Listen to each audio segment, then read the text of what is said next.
Gamecock fans, now you can have your coffee and also support the Gamecocks in a championship quest to get to the top of the SEC and the top of the country by going to GamecockCoffee.com and purchasing Rise and Shine New Orleans Roast Gourmet Coffee. All of your purchases go to benefit Garnet Trust and put NIL dollars in the coffer of the Gamecocks official NIL collective. Check it out today and support the Gamecocks NIL. Good morning, Gamecock fans. Today is Wednesday, April 30th, the year of our Lord 2025. I'm JC Shurburtt, and this is Coffee. Certainly appreciate every one of you joining me today. Sorry about no episode yesterday. It was one of those things that sort of popped up, and every now and then during the off season, we'll skip a day on coffee. But for the most part, you can always expect it right here, Monday through Friday. Usually try to get it up on the podcast and YouTube before 8 Eastern. Sometimes earlier than that. Sometimes a little bit later, depending on the YouTube upload speed. Podcast does pretty quick, but does it pretty quick. But YouTube sometimes it takes 20 minutes. Sometimes it takes 10. Sometimes it's an hour. Who knows? So anyway, that's the deal there. Action on the diamond last night. South Carolina baseball team wins 5-3 over Charleston Southern. They still have not lost a midweek game or a game against a non-power conference opponent this year. I guess that's a bright spot. Softball team run rules Furman 10-2 after a tough weekend at Auburn. Surprisingly tough weekend at Auburn, losing 2 of 3. So they get in the win column. Now won 2 straight because they won the last game of the series at Auburn. Basketball recruiting news, sort of. I guess you'd call it recruiting. I don't know. But Cam Scott, the much ballyhooed, anticipated 4 or 5-star recruit, number 1 player in the state that South Carolina flipped from Texas last year, from Lexington. He's decided he's going to return to South Carolina after kind of testing the waters. Here's what I know about this situation. Cam Scott himself never really wanted to leave and get in the portal. I don't believe that there was going to be any kind of increase in NIL money or anything like that. At the very least, without kind of getting into the details, I think the folks around him, just like a lot of folks that get in the portal, thought there would be a market maybe for him to maybe make more, which sounds crazy, but it is 2025 and it is college athletics. And that didn't happen. And so I think this works out well for Cam Scott because too often we get caught up in money and roster and how good you were and all that, and we forget that these are college kids. And again, I'll reiterate, he was happy at the University of South Carolina. And that's important when you're in college. You know, these are supposed to be the best years of your life. And, so I hate for anybody to have to be drug out of that situation. If it's good and it is his hometown, and if you go somewhere else and play well, you're always going to be remembered as the guy that everybody was excited about getting that never panned out, but then he goes elsewhere and does well, but he left.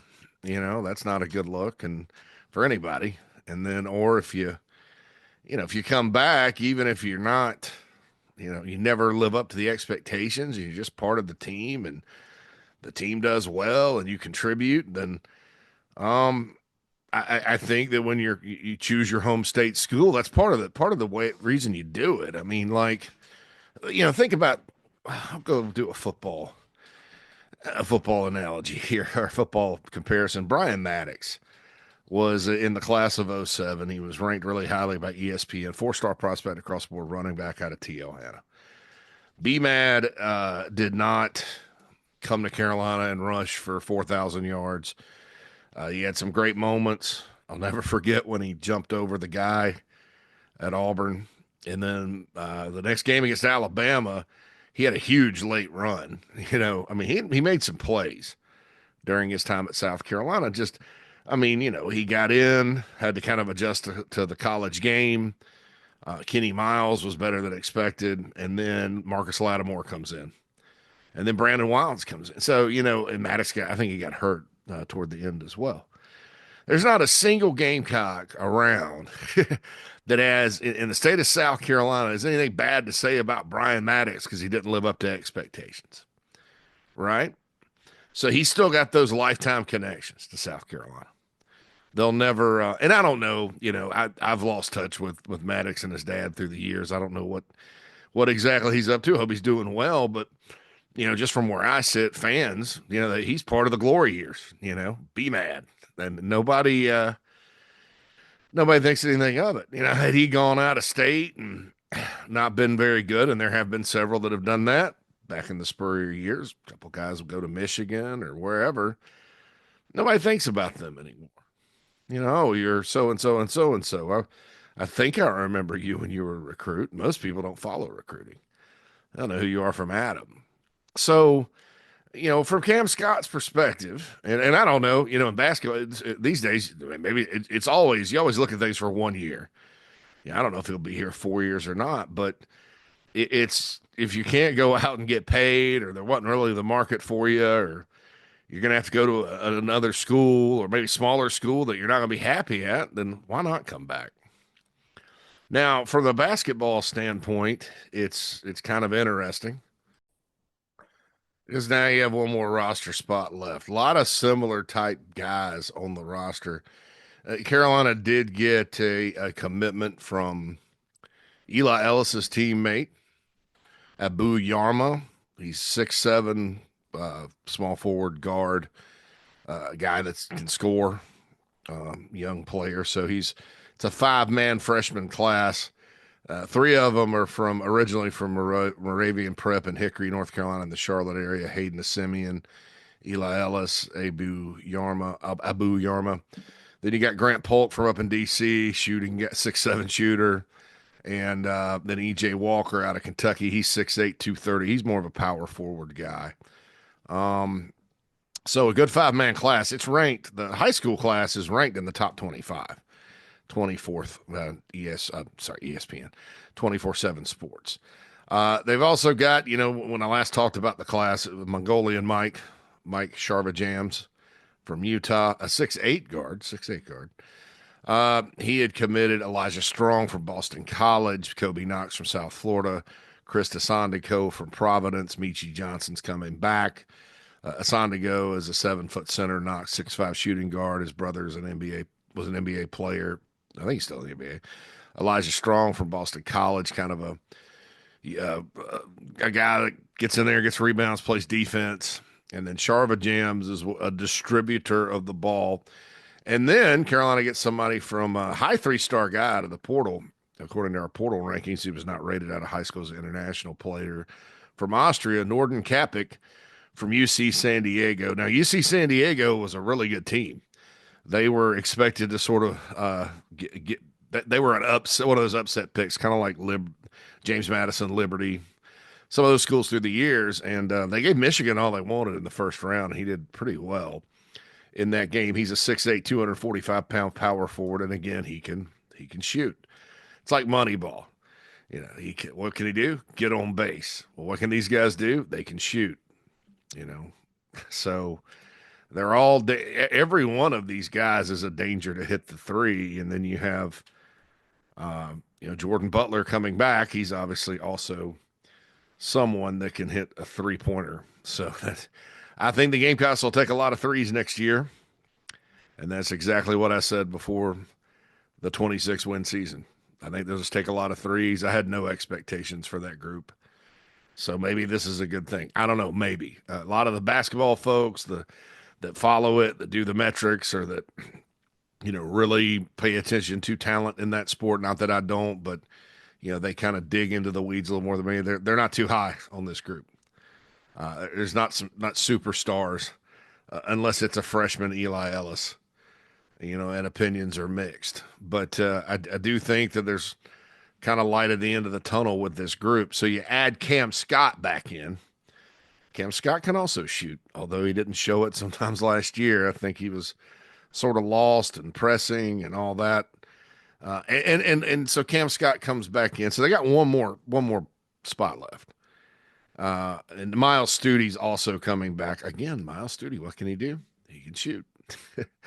And so Miles Studi, Cam Scott, Jordan Butler are the returners, and then you got the portal class, and then you got a five-man freshman class. So one spot left. Who knows what they'll do? But I do think this. There's Cam Scott had talent, right? There was a reason people liked him. I mean, it wasn't like the guy had no skills or had a lot of work to do as far as, displaying those skills in high school and AAU. It just didn't happen for him as a freshman. But, in every sport, players put it together. I mean, that's why you have so many guys that start off at group of five that end up in the power four, basketball. It's a power five now without the Pac-12, I guess. But end up there and lead their teams to Sweet 16s and Final Fours. Because they come along, they get older, they mature, they learn how to play at the college level. That's tough these days, it seems. So I like it. I like bringing him back or him coming back. Like I said, it's a different ball. Some of these other guys, they probably needed to move on, and obviously a lot of them got good opportunities elsewhere. Zach Davis is at Memphis, Nick Pringle's at Arkansas, and then Arden Conyers got up to Charlotte. So that's a good fit for him. So I yeah, they got opportunities. Cam obviously decided the best opportunity was to come back to South Carolina. So one more spot to go. I wouldn't expect fireworks and, you know, celebrations and ticker tape and all that with whoever fills that spot, but we'll see. We'll see. Maybe it's a walk on. Who knows? Maybe they're done. But it's an interesting group. I will say what they did this time compared to last time was they looked for guys that they're OKGs, our kind of guys, Lamont Paris type of guys. I want to remind everybody buy that coffee and popcorn, GamecockCoffee.com. It supports NIL, University of South Carolina across the board. You know, it's going to be a big baseball portal period coming up after this season. Some would say mercifully comes to an end. You know, Paul Maneri, you know, if I'm not trying to speculate on any kind of job opening or anything, but assuming he's the coach, and I think I can't see a change in the forecast right now, but these days you never know. They're going to have to really work the portal. And in baseball, the amount of the rev share money is not as big as the other sports. So whereas other sports kind of get a boost with it, baseball that has to make up dollars. So purchasing coffee and popcorn is one way you can help. GamecockCoffee.com. It goes to Garnet Trust, which has certainly done a great job here this off season with a lot of transition and a lot of major needs across the board. So hats off to Jeremy and Mark and those guys. They're a pleasure to work with. Also, you know, don't forget golf accessories. They're having another sale this week at Palmetto Golf and Belts. PalmettoGolfing.com. Brandon Gamecock owned and operated. Okay, so there was football news yesterday. Transfer portal. Troy Pikes. The Gamecocks get a defensive tackle. I sort of knew they were going to get a defensive tackle a while back. That seemed to be at the time, wouldn't have surprised me had they just gotten a D tackle and called it a day. But, you know, football roster building is still a numbers game. You know, you still need depth. You still need players. They're trying to work out the walk-on thing with the house settlement, right? So, but if it goes through and you're ended up with 105 instead of 120, if you're short 15 guys to practice, that's something nobody thinks about.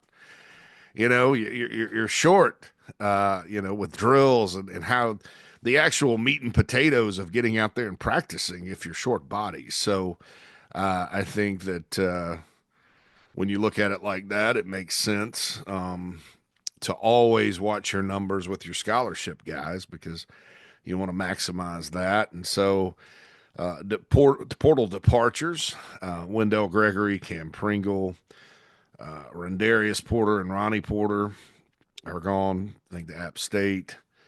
Uh, Cam Pringle got in the portal. Emory Floyd got in the portal. He's also at App State.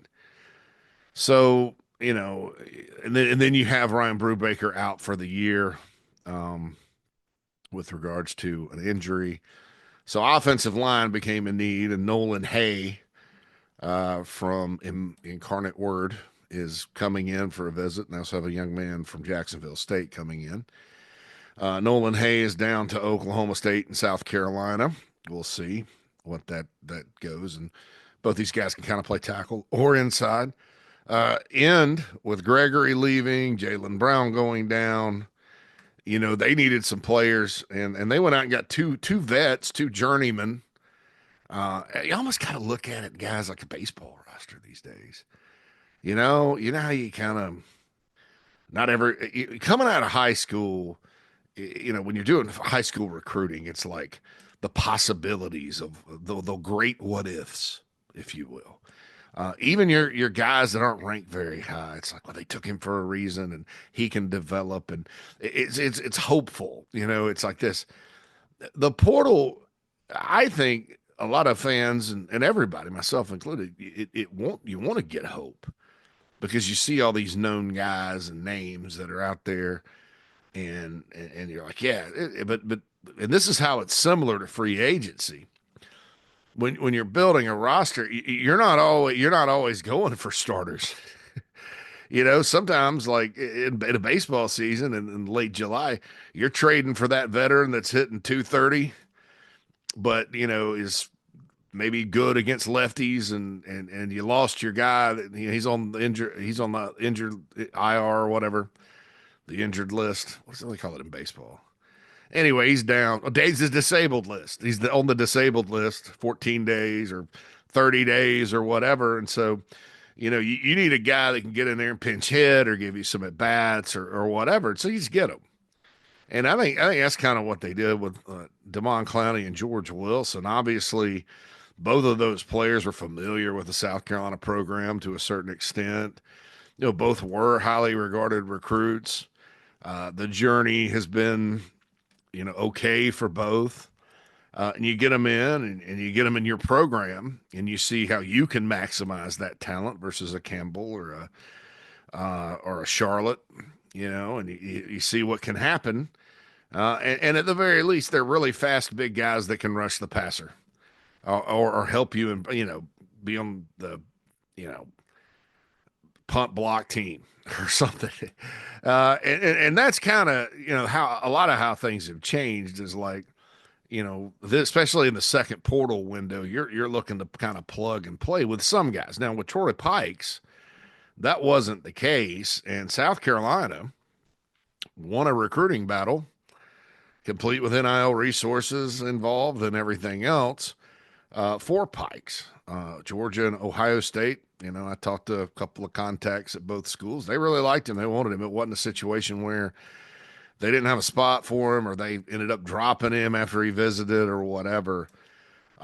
He's from Atlanta, Mays High School, so another Georgia player. Really good high school tape, just sort of slipped through the cracks. I don't know if it was grades or size, because at the time he was undersized, but he's now 6'3", 290, and moves really well, and wasn't the most productive player statistically, but they're seeing the coaches. This is where there's kind of a disconnect because the coaches that are recruiting him from the portal, they're seeing something different than all of us are. In other words, they've got they got their hands on some Georgia Southern game film where this guy's wrecking stuff, and it doesn't always show up in the stat sheet because a lot of times your D tackles, what they're asked to do is take on a double team and free up your linebackers to make plays, and there's no stat for that. So how do you look at the defensive tackle room now? I think that right now here on the final day of April in 2025. I think that you got a nice top three. Excuse me. And that would be Gabe Brownlow Dindy, a transfer portal guy from Texas A&M, 5-star. Monkel Goodwine, who came in from Alabama last year and played. He kind of was in that fourth spot for most of the year. And then Nick Barrett, the veteran, who's back up to about 320. Big, beefy guy. I said yesterday on the show, I like beefy Nick better than skinnier Nick. Beefy Nick made some plays.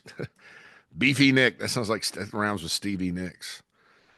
I don't know. When I go embark on my rap career, maybe I'll use that as a lyric. But yeah, and you know, I have heard that he's doing well from my context, but Hale and his context, Hale's really thought he had a great spring, probably his best spring here. You know, it's a shame that Rondarius Porter left for App State, but you can't do anything about it. Former coach, there's a connection there. Like I said, Dowell Loggins did the same thing when he came here from Arkansas. Troy Knox and Rocket Sanders, he was heavily involved in both of those. But you know, you sort of look at it, and you know, so you got those, and then I would put Pikes, Troy Pikes, right there in the top four right now, based on where he's at right now. So I would put him in that fourth spot. Now, could he be a starter? Yes. Could, absolutely. Could he slip back if Xavion Hardy makes a big jump this summer? Absolutely. You know, and then after that, you got Hardy. You know, will they get one more tackle if they come across something? Don't be surprised. I believe they have room.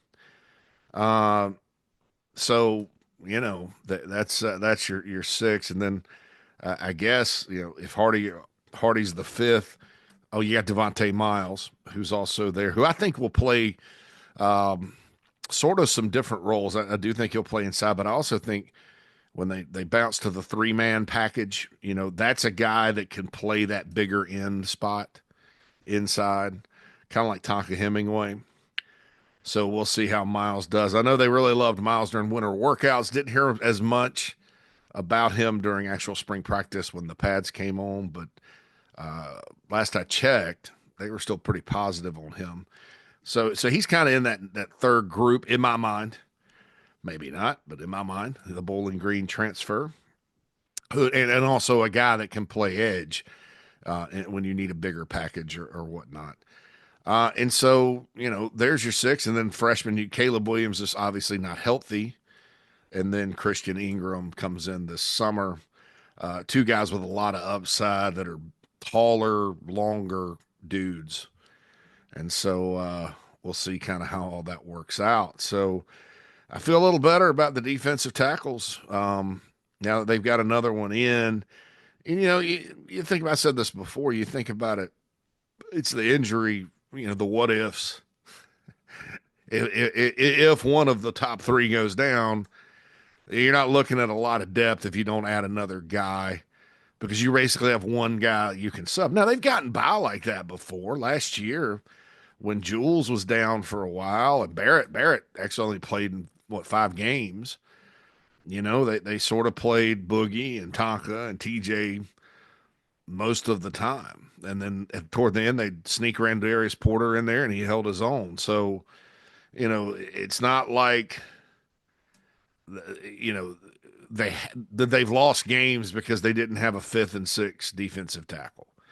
It's helpful. It's helpful. I mean, and there are teams that have won championships that don't roll 6 defensive tackles. You know, it's just something that you'd prefer to have. And that's good. Now the question becomes, you know, you can say, JC, the numbers are fine, but you lost these good players, and absolutely you did. How good are they going to be? You know, numbers aside, how good can this group be? Can they stop the run? Can they do what we talked about with taking on the guards, double teams, and freeing up the linebackers? Can they rush the passer? Because Tonka and TJ wreaked havoc in the backfield at times last year, you know, and that remains to be seen if they, you know, they're not going to look identical to Tonka Hemingway and TJ Sanders.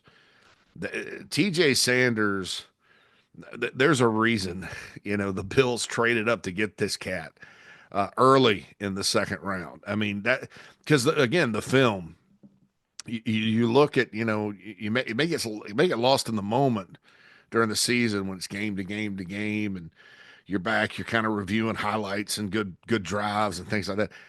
That guy, going back and looking at it, he was just consistently awesome last season. I mean, he went down. I guess he got a little banged up. Went down, was on the ground. Training staff came out to get him. He comes back in the game. I don't remember which game it was exactly. Comes back in the game and didn't miss a beat. I mean, tough kid, and put it all together. That was another guy. His coaching staff's getting good at it. They put it all together his final year. Had his best year, his last year, and still had another year of eligibility. So, it's not going to be identical to him. Tonka is sort of a rare type D tackle. I mentioned earlier, Devontae Miles is sort of built that way. Obviously, I don't know that Miles will end up starting like that, but Tonka's another guy that can slide out and play 3-4 end. He did it at Carolina. That's good. And the Raiders are a base three-man front defense. Pete Carroll likes that. So don't be surprised if that guy in a three-man front is an end out there in Las Vegas. Actually, up there in Vegas. I didn't know you lived in Arizona, JC. So, anywho, so there's that there. With that, you can't replace Tonka Hemingway. Exactly. What you can do is have a good defensive tackle unit. Gabriel Brownlow-Dindy is more than capable. That guy, Carolina really didn't have anybody like him. DeAndre Jules was probably the closest. He's huge, and he's not a fat guy. He's big. I mean, there's a reason why people looked at him and went, "Holy crap, let's rank him like we ranked Dexter Lawrence," because that's where he was ranked. And sometimes players never get to those lofty expectations. I'll just be honest. I don't know that Gabriel Brownlow-Dindy will be a top 10 player in the country or a top 10 pick in the draft. Now, can he be really, really good? Yeah. Yeah. And he's got the right guy coaching him. I'll tell you that. Travian Robertson is very good at getting the most out of his guys. It took him, I think, with the Tonka TJ Boogie group, I think it took him a season to quote unquote reach those guys. They were all recruited by, most of them were recruited by the previous staff, which would be Tracy Rocker and those guys. And then Jimmy Lindsay comes in, and Jimmy Lindsay has one style, and then Travian's completely different. And so I think in 2023, they finally kind of started getting going as the season went on, just like the rest of the defense. And then they fully bought in and embraced it, and you saw what happened. So we've seen the Travian Robertson effect with 3 veteran D tackles that all absolutely played their best football at the end. And he elevated them. Now we're dealing with a shorter time frame here because Brownlow-Dindy doesn't have those years. But because they're players that Travian recruited, I think there's a comfort level already there. It's not like, how it is with you get a new coach, it's different. It's probably a little harder. And, sometimes maybe you're like, it takes you a while to get used to it and adjust. It's life. That's new boss, whatever. And so, I'm a believer, and this is not just based on what Travian has done at 2 seasons at Carolina. I mean, at Tulane, Tulane's hard to recruit to. And they had a D-line that was able to walk into Manhattan, Kansas and control the game at the line of scrimmage with the Green Wave. And then, back at Georgia State, he certainly developed guys. And so I have full faith that, he'll be capable. It's the performance that you kind of look at. We won't know until we know. But as far as how it sets up, they're in good hands. And Gabriel Brownlow-Dindy, when you have that type of, I guess, upside, and you look at him and you see him run around, and you can tell if you fine tune it and you get disciplined as far as your technique and you bring it every play and you get in the best shape of your life, good things are going to happen. Same with Monkel Goodwine. I mean, Monkel Goodwine went from never playing at Alabama to playing a bunch at Carolina in the rotation, and now is he able to take the next step? Same thing, Nick Barrett. And Nick Barrett's another veteran. Actually, was recruited by committed to the Muschamp staff, signed with Beamer. This is his last go around. He's old. He's an older guy. And like I said, I liked him better up at 300 pounds, 300 plus, big boy.